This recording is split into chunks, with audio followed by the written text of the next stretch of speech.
नमस्कार दोस्तों, अपने online platform Sandeep online education channel में आपका एक बार फिर स्वागत है। आज बात करते हैं भारतीय इतिहास से या भौगोलिक जो क्वेश्चन है जो स्टैटिस्टिक्स जीके में पूछे जाते हैं, जो हर एग्जाम में जो सेंट्रल लेवल भर्ती है उनमें पूछे जाते हैं, उनके बारे में हम इस वीडियो माध्यम से बात करेंगे। चलो शुरू करते हैं। कौन लोहितवादी के उपनाम से प्रसिद्ध हुए, यानी ऐसा कौन व्यक्ति था जो लोहितवादी के नाम से प्रसिद्ध था? उसका नाम क्या था? गोपाल हरि देशमुख। यानी उस बंदे का क्या नाम था? गोपाल हरि देशमुख। ठीक है, फिर अगला क्वेश्चन बात करते हैं। 1857 के विद्रोह के समय जगदीशपुर यानी जगदीशपुर में विद्रोहियों का नेतृत्व किसने किया था? यानी क्वेश्चन आराम से पढ़ना, ये क्वेश्चन पहले भी पूछा जा चुका है। 1857 के विद्रोह में जगदीशपुर में विद्रोहियों का नेतृत्व किसने किया था? उसका क्या नाम था? कुंवर सिंह ने। यानी इसका क्या नाम था? कुंवर सिंह। फिर अगला, सल्तनत काल में दार उल सफा क्या होता था? यानी दार उल सफा किसे कहा जाता था? सल्तनत काल के बारे में पूछा गया विभाग था। विभाग के अंदर जो अलग अलग विभागों के अंदर दो होते थे उनके बारे में पूछा गया है। उसका क्या नाम था? चिकित्सालय। यानी आधुनिक काल में जो हम चिकित्सालय जो है मेडिकल डिपार्टमेंट, उसे उस समय दार उल सफा कहा जाता था। ठीक है। दीवान ए अमीर कोई यानी दीमार ए अमीर कोई नामक विभाग जो कृषि से संबंधित था, किसने स्थापित किया था? यानी दीवान ए अमीर कोई ये कृषि विभाग था और किसके समय था? यानी उस समय कोल राजा था, उसमें मोहम्मद बिन तुगलक वंश से संबंधित था, यानी मोहम्मद बिन तुगलक। फिर अगला, अकबर के सर्वप्रथम दक्षिण भारत के किस राज्य पर आक्रमण किया था? अकबर एक महान शासक हुआ था, वो आपने पढ़ा भी है। और दक्षिण भारत पर यानी दक्षिण भारत पर किस राज्य पर आक्रमण किया था सर्वप्रथम? ठीक है, सर्वप्रथम किस पर किया था वो क्वेश्चन पूछा है। तो उसका क्या नाम था? अहमदनगर। क्या नाम था उस साम्राज्य का? किस राज्य पर किया था? अहमदनगर साम्राज्य पर। ठीक है। पानीपत के तृतीय युद्ध के समय पेशवा कौन था? यानी पानीपत के तृतीय युद्ध के समय पेशवा कौन था? बालाजी बाजीराव। ठीक है। पानीपत के 3 युद्ध हुए थे, प्रथम, द्वितीय और तृतीय। उनके बारे में याद रखना, क्योंकि पानीपत के बहुत से एग्जामों में पानीपत के बारे में प्रश्न पूछा गया है। ठीक है। विक्रमशिला महावीर की स्थापना किस वंश के शासक द्वारा की गई थी? यानी विक्रमशिला महावीर की स्थापना किस वंश के शासकों द्वारा की गई थी? तो कौन सा वंश के शासक थे वो? पाल वंश के शासकों के द्वारा। ठीक है। यानी पाल वंश के शासकों के द्वारा ये विक्रमशिला महावीर की स्थापना की थी। तमिल में तोलकाप्पियम यानी तोलकाप्पियम किस विषय से संबंधित पुस्तक है? यह एक पुस्तक है। ये किससे संबंधित है? जो तमिल में है। ठीक है। इसका क्या नाम है? तमिल व्याकरण से। ठीक है। यानी किससे संबंधित है? तमिल व्याकरण से। सूर्य देवी गायत्री को संबोधित गायत्री मंत्र किस ग्रंथ में है? ठीक है। यानी सूर्य देवी गायत्री को संबोधित गायत्री मंत्र है, यानी गायत्री मंत्र हम गाते हैं ओम भूर्भुवः वो किस ग्रंथ में है? वो है ऋग्वेद संहिता में। ठीक है। किस में है? ऋग्वेद संहिता में। औरंगजेब ने किस सिख गुरु को फांसी दी थी? औरंगजेब ने सिखों के गुरु था, यानी कौन था जिसे फांसी दी थी? उसका क्या नाम था? गुरु तेग बहादुर को दी थी। ठीक है। पूर्व साम्राज्य यानी पूर्ण साम्राज्य की शपथ कांग्रेस के किस अधिवेशन में ली थी? ठीक है। पूर्ण साम्राज्य की शपथ कांग्रेस के किस अधिवेशन में ली थी? तो उसका नाम था लाहौर अधिवेशन। ठीक है। कांग्रेस के कुल अधिवेशन कितने हुए थे? 57 अधिवेशन हुए थे। उनमें महत्वपूर्ण उनको याद रखना, उनसे भी क्वेश्चन एग्जाम में पूछा जा रहा है, याद रखना। फिर अगला क्वेश्चन, वायसराय की अंडमान यात्रा के दौरान एक कैदी द्वारा आत्महत्या करा दी गई थी। ठीक है। किस वायसराय की अंडमान यात्रा के दौरान एक कैदी द्वारा हत्या करा दी गई थी? तो लॉर्ड मेयो वायसराय था, भारत का रहा हुआ था, और अंडमान यात्रा के दौरान उसकी हत्या करा दी गई थी। क्या नाम था उस लॉर्ड मेयो? वायसराय था। फिर अगला, भारतीय प्रेस के मुक्तिदाता यानी भारतीय प्रेस के मुक्तिदाता किन को कहा जाता है? यानी किस व्यक्ति को भारतीय प्रेस का मुक्तिदाता कहा जाता है?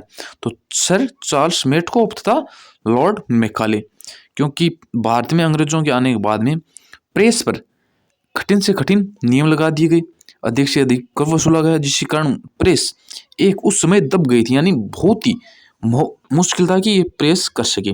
इसलिए भारतीय और ये वायसराय आई और जो प्रेस के बारे में अच्छा अच्छा कुछ नियम लाए, जिससे कि भारतीय आज़ादी के बारे में जो छाप सके, यानी प्रेस से संबंधित है यहाँ पर अखबार छापना या कोई खबर छापना उनसे संबंधित है, ठीक है।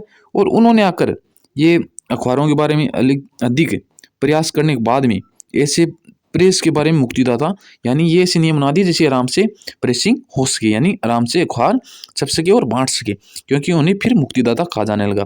क्या नाम था? सर चार्ल्स मेटकॉफ और लॉर्ड मैकाले को। भारतीय राष्ट्रीय कांग्रेस के सूरत अधिवेशन के अध्यक्ष कौन थे?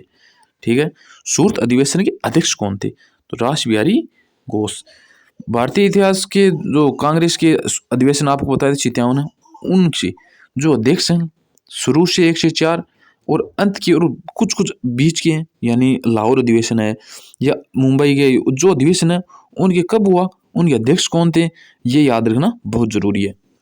फिर अगला, बाल गंगाधर तिलक को, यानी बाल गंगाधर तिलक को भारतीय शांति का जनक किसने कहा था? किसने कहा था? तो वैलेंटाइन चिरोल ने। क्या नाम था? वैलेंटाइन चिरोल, यानी भारतीय बाल गंगाधर तिलक को भारतीय अशांति का जनक कहा था। तो वैलेंटाइन चिरोल ये व्यक्ति था जिसको बाल गंगाधर अशांति का जनक कहा जाता है, ऐसा कहा था। कान्हा राष्ट्रीय उद्यान कहाँ स्थित है? कान्हा राष्ट्रीय उद्यान कहाँ स्थित है? तो उत्तर मंडला मध्य प्रदेश। कहाँ स्थित है? मंडला मध्य प्रदेश। विश्व का एकमात्र पल्लवी राष्ट्रीय उद्यान अवस्थित है, यानी एकमात्र पल्लवी राष्ट्रीय उद्यान अवस्थित है किस राज्य में है विश्व का? वो है भारत में। भारत में कहाँ पर है? मणिपुर में, ठीक है। विश्व का एकमात्र 13वां राष्ट्रीय उद्यान केबुल लामोजाओ कहाँ है? यानी 13वां राष्ट्रीय उद्यान केबुल लामजाओ कहाँ है? ये क्वेश्चन बार बार एग्जाम में पूछा जा रहा है, इसलिए इस क्वेश्चन को याद रखना। और आने वाले जो एसएससी एग्जाम में है, दिल्ली पुलिस की है या अन्य एग्जाम में जो सेंट्रल लेवल में देखी जाती है, ऐसे क्वेश्चन वहाँ पर अधिकतर पूछे जाते हैं, इसलिए ऐसे क्वेश्चनों को याद करना बहुत जरूरी है। क्वेश्चन पढ़ते हैं। विश्व का एकमात्र 13वां राष्ट्रीय उद्यान केबुल लामजाओ कहाँ है? तो है मणिपुर। कहाँ पर है? मणिपुर में। वर्षा वन भारत में कहाँ पाए जाते हैं? यानी वर्षा वन भारत में कहाँ पाए जाते हैं? पूर्वोत्तर हिमालय और पश्चिमी घाट में, ठीक है। यानी यहाँ पर अधिक वर्षा होती है, ठीक है, इसलिए वर्षा वन कहा जाता है, पूर्वोत्तर हिमालय या पश्चिमी घाट में। मुद्दुमलाई वन्यजीव अभ्यारण्य किस राज्य में स्थित है? मुद्दुमलाई वन्यजीव अभ्यारण्य किस राज्य में स्थित है? कर्नाटक, तमिलनाडु और केरल, यानी तीनों राज्यों में यह एक ऐसा अभ्यारण्य है जो 3 राज्यों में स्थित है, मुद्दुमलाई वन्यजीव अभ्यारण्य। ये क्वेश्चन बहुत इंपॉर्टेंट है, इसे याद रखना। भारत में पहला बायोस्फीयर रिजर्व है, बायोस्फीयर रिजर्व कहाँ स्थापित किया गया था? पहला पूछा है, भारत में पहला, तो उसका नाम है नीलगिरी, ठीक है। कहाँ पर स्थापित किया गया था? नीलगिरी में। भारत में कितने पारिस्थितिक हॉटस्पॉट है? यानी भारत में कितने पारिस्थितिक हॉटस्पॉट है? तो उत्तर है 4। कितने हैं? 4। नेपाल में कौन सा राष्ट्रीय उद्यान भारत में वाल्मीकि राष्ट्रीय उद्यान की निरंतरता है? नहीं, नेपाल में कौन सा राष्ट्रीय उद्यान भारत में वाल्मीकि राष्ट्रीय उद्यान की निरंतरता है? तो उसका क्या नाम है नेपाल वाले के? चितवन राष्ट्रीय उद्यान। क्या नाम है? चितवन राष्ट्रीय उद्यान। फिर अगला, चंदन के वृक्षों के लिए किस प्रकार का वन उपयुक्त है? यानी चंदन के पेड़ होते हैं, ठीक है, उन वृक्षों के लिए किस प्रकार के वन उपयुक्त है, यानी कैसे वन होने चाहिए जहाँ पर चंदन के वृक्ष अधिक हो सके या उत्पादन हो सके? तो कैसे वन होने चाहिए? उष्णकटिबंधीय पर्णपाती वन, यानी कैसे वन? उष्णकटिबंधीय पर्णपाती वन होने चाहिए। क्रिकेट के बल्ले के लिए विल्लो कहा जाता है, क्रिकेट के विल्लो यानी क्रिकेट के बल्ले के लिए विल्लो कहा जाता है शंकुधारी वन, ठीक है, ये याद रखना। भागीरथी और अलकनंदा का संगम है, भागीरथी और अलकनंदा का, तो देवप्रयाग में, और जो देवप्रयाग में संगम करती है, यानी दोनों एक साथ मिलती है, ठीक है। सतपुड़ा और विंध्याचल के बीच में कौन सी नदी बहती है? सतपुड़ा पर्वत है और विंध्य की पहाड़ियों के बीच में कौन सी नदी बहती है? तो वह है नदी नर्मदा नदी। ये क्वेश्चन बहुत इंपॉर्टेंट है, याद रखना। विजयनगर राज्य की स्थापना किसने की थी? विजयनगर राज्य की स्थापना किसने की थी? तो संगम वंश ने, ठीक है। 1336 हरिहर और बुक्का, हरिहर व बुक्का, और अपने पिता के नाम पर यह संगमरमर रखा था। बंगाल का पहला गवर्नर कौन था? ठीक है, बंगाल का पहला गवर्नर कौन था? तो वॉरेन हेस्टिंग्स।